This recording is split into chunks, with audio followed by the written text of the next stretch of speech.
Assalamualaikum warahmatullahi wabarakatuh. Alhamdulillah. Alhamdulillahilladzi ja'ala Ramadhana syahrus siyam unzila fihil Qur'an hudal linnasi wa bayyinatin minal huda wal furqan. Asyhadu an la ilaha illallah wahdahu la syarikalah wa asyhadu anna Muhammadan abduhu wa rasuluhu wa la nabiyya ba'dah. Allahumma salli wa sallim wa barik ala sayyidina Muhammadin wa ala alihi wa ashabihi ajma'in, amma ba'd. Yang saya hormati dan semoga dimuliakan Allah Subhanahu wa taala, seluruh pendengar dan pecinta Radio Swiba Karanganyar, dan juga kepada segenap jamaah Masjid Agung Madaniyah Karanganyar yang dirahmati Allah. Puji dan syukur hanya milik Allah Subhanahu wa taala. Kepada Allah kita menyembah dan hanya kepada Allah juga kita mohon pertolongan. Salawat serta salam semoga dicurah limpahkan kepada junjungan Nabi Agung kita Muhammad Rasulullah Sallallahu Alaihi Wasallam.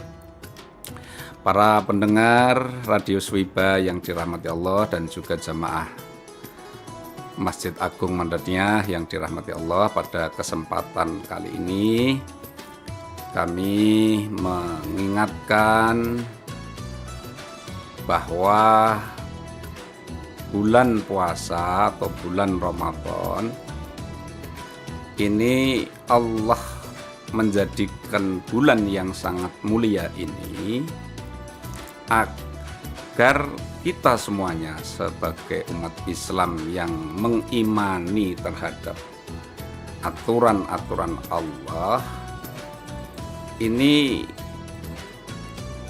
dimasukkan pada perkuliahan atau universitas pendidikan rohani kita, agar kita itu mampu naik tingkat atau naik status kita,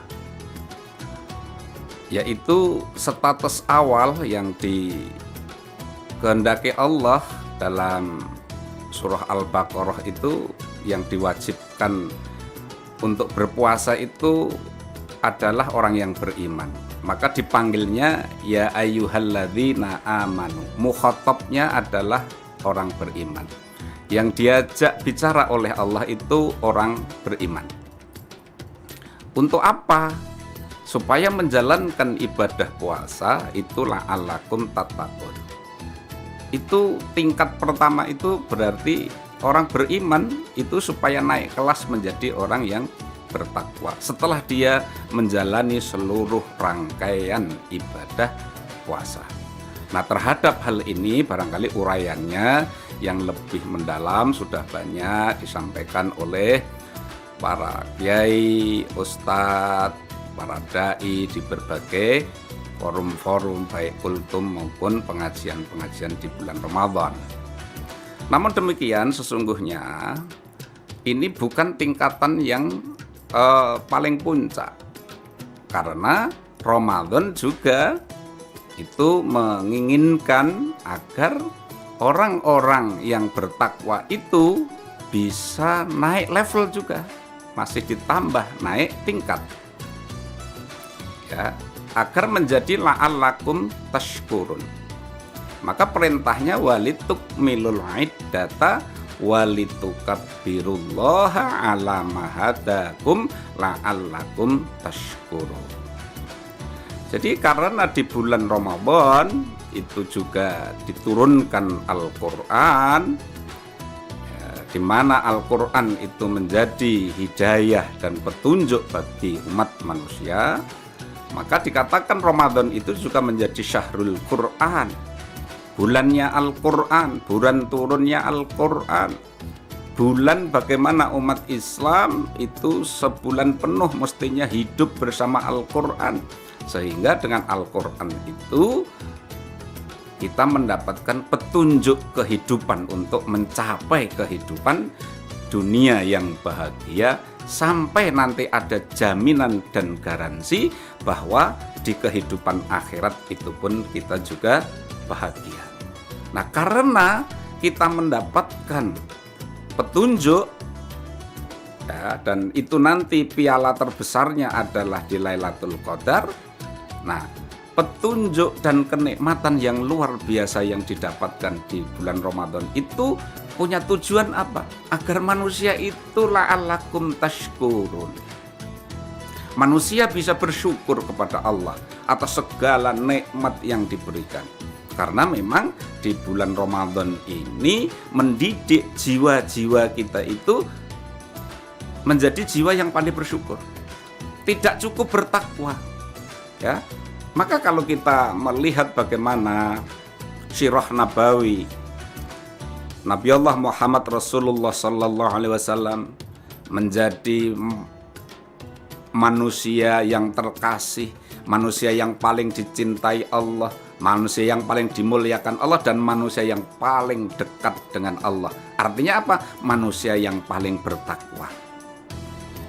Betapapun Rasulullah SAW menjadi manusia yang paling dekat dengan Allah, bahkan sudah digaransi beliau menjadi maksum, tidak mempunyai dosa apapun, sudah jaminannya masuk surga.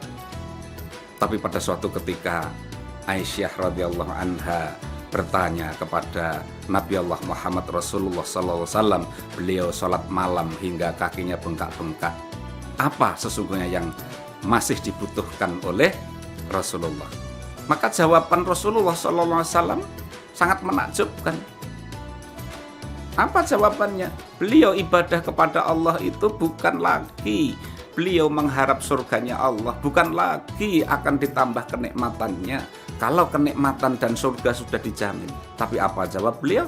Beliau ingin menunjukkan kepada Allah bahwa beliau adalah menjadi hamba, ingin menjadi hamba yang pandai bersyukur kepada Allah Subhanahu wa Ta'ala. Dan inilah kualitas hamba yang terbaik ketika kita mampu bersyukur atas nikmat Allah Subhanahu wa Ta'ala.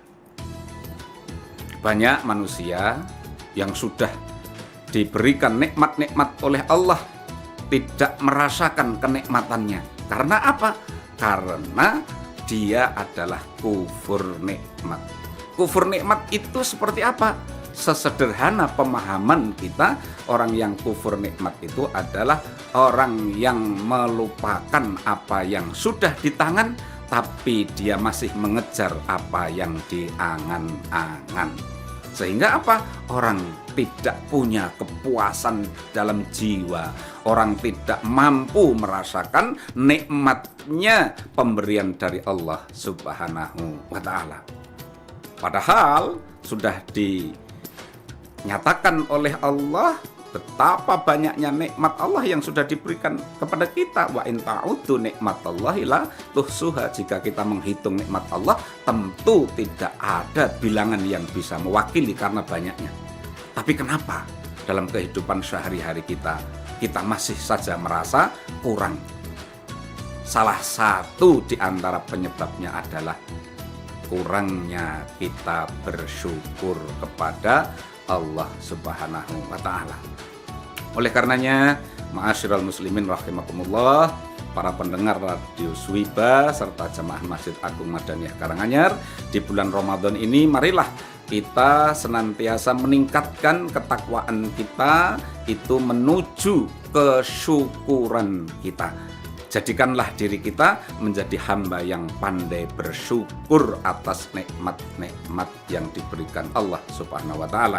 Sebab ketika kita mampu bersyukur terhadap hal yang kecil, janji Allah itu akan la'azidanakum, pasti akan ditambah. Dan hakikatnya sesungguhnya kesyukuran itu adalah untuk kita sendiri. Itu adalah tingkatan yang ketiga, ya, dari iman. Tingkatan yang pertama menuju tingkatan yang kedua takwa, dan tingkatan yang ketiga adalah bersyukur. Nah, dari serangkaian pendidikan Ramadan, pada puncaknya adalah supaya manusia itu bisa mencapai tingkat derajat yang paling tinggi. Apa itu? Supaya la'allahum yarsyudun, agar manusia semua ini mampu untuk menjadi orang-orang yang istiqomah dalam kebenaran. Jadi untuk mempertahankan kebaikan, karena sifat hati manusia itu adalah, atau sifat iman itu yazid wa yanqus, selalu ada gelombang naik dan turun, maka wasiatnya Al-Quran supaya kita itu mempertahankan iman itu sampai kelak di kemudian hari kita mengakhiri hidup kita itu wala tamutunna illa wa antum muslimun. Jadi keislaman atau keimanan kita itu mesti harus kita pertahankan terus dalam kehidupan kita itu. Hidup kita itu mulai dari bangun pagi hingga menjelang tidur kembali mestinya harus diisi sesuatu hal yang konstan, sesuatu hal yang ajak kita tetap berperilaku dan beramal di atas kebenaran. Nah, orang yang mampu mempertahankan amal kebajikannya, amal solehnya, hidup di atas kebenaran, berpegang teguh kepada Al-Quran dan As-Sunnah, ini adalah bagian akhir dari puncak tujuan Ramadan. Maka dinyatakan oleh Allah Subhanahu wa Ta'ala dalam surah Al-Baqarah yang ayat 186 itu, wa idza sa'ala ibadi anni fa inni qarib. Maka ketika ada orang bertanya kepadamu ya Muhammad tentang Allah, tentang diriku, katakan kepada mereka sesungguhnya aku dekat. Maka sesungguhnya di puasa Ramadan ini menjadi puasa istimewa untuk mendekatkan diri kepada Allah Subhanahu wa Ta'ala. Kalau hambanya mendekatkan diri kepada Allah dengan cara berjalan, maka Allah akan mendekat kepada kita dengan cara berlari. Kalau kita melangkahkan kaki kita ya satu langkah, maka Allah akan mendekatkan diri kepada kita satu hasta. Inilah sifat Rahman dan Rahim Allah. Untuk apa sesungguhnya kita mesti mendekat kepada Allah? Ternyata Allah menjanjikan sebuah karunia yang luar biasa kepada kita. Apa? Wa idza sa'alaka ibadi fa inni qarib ujibu da'watad da'i idza da'an. Maka aku akan menjawab, aku akan mengabulkan seluruh permohonan-permohonannya umatku di bulan puasa ini. Yang dia mau berpuasa dan mau memperbanyak amal solehnya seraya dia berdoa kepada Allah, pasti dijamin Allah akan mengabulkan. Inilah luar biasanya. Doa bagi seorang mukmin itu adalah inti dari seluruh amalan ibadah. Maka dikatakan ad-doa mukhul ibadah. Doa menjadi inti sari ibadah. Dan sekaligus doa menjadi senjata pamungkas bagi kehidupan seorang mukmin. Apapun harapannya, apapun bebannya, apapun kendalanya, semua itu bisa diselesaikan dengan mekanisme doa. Dan ketika doa itu dikabulkan oleh Allah Subhanahu wa Ta'ala, maka sesuatu yang mustahil akan bisa menjadi nyata, sesuatu yang jauh akan bisa menjadi dekat, sesuatu yang berat akan bisa menjadi ringan, dan sesuatu yang tidak mungkin akan menjadi mungkin. Seluruhnya itu adalah haibatud doa, kekuatan doa. Maka sesungguhnya Allah sangat membenci dan sangat marah bagi orang-orang yang beriman sedangkan dia tidak mau berdoa. Bahkan Allah Subhanahu wa Ta'ala melalui lisan Rasulullah sallallahu alaihi wasallam memberikan gambaran dan pendidikan kepada kita. Sesungguhnya tidak ada sesuatu yang bisa merubah takdir Allah kecuali illa doa, kecuali doa. Maka doa itu luar biasa. Tapi syaratnya apa ketika seseorang itu doanya bisa dikabulkan? Syaratnya sederhana. Apa? Supaya kita itu nurut kepada Allah, itu saja. falyastajibuli, agar orang itu manut dan nurut apa yang menjadi perintah Allah dikerjakan, apa yang menjadi larangannya ditinggalkan. Itu satu. Yang kedua apa? Yang kedua wal yu'minu bi, agar dia yakin terhadap apa yang dia minta Allah mengabulkan. Jadi keyakinan itu penting, sebab Allah Subhanahu wa taala itu menyatakan dalam hadis qudsi melalui lisan Rasulullah sallallahu alaihi wasallam, yaitu aku menuruti apa yang menjadi prasangka hambanya. Maka doa itu harus dipenuhi dengan prasangka-prasangka yang baik, harus dilambari dengan keyakinan yang kuat bahwa apa yang ia doakan pasti diijabahi oleh Allah. Nah, keseluruhannya ini ketika doa-doa kita sudah dikabulkan oleh Allah, Lailatul Qadar kita sudah dipegang, kita keluar dari bulan Ramadan sudah suci seperti lahirnya seorang bayi yang belum punya dosa apa-apa. Nah, ini yang kemudian supaya apa? Nanti kita di 11 bulan berikutnya menjadi la'allahum yarsyudun, agar kita istiqomah, agar kita tetap konsisten hidup di atas jalan Allah seperti halnya suasana di bulan Ramadan. Ma'asyiral muslimin rahimakumullah, jamaah Masjid Agung dan juga pendengar Radio Swiba Karanganyar yang dirahmati Allah. Sedikit apa yang saya sampaikan semoga memberikan hikmah bagi kita, dan terima kasih. Mohon maaf atas segala kekurangannya. Semoga Allah memberikan maghfirahnya. Billahi taufiq wal hidayah wal afu minkum. Usikum wa nafsi bitaqwallah faqad fazal muttaqun. Assalamualaikum warahmatullahi wabarakatuh.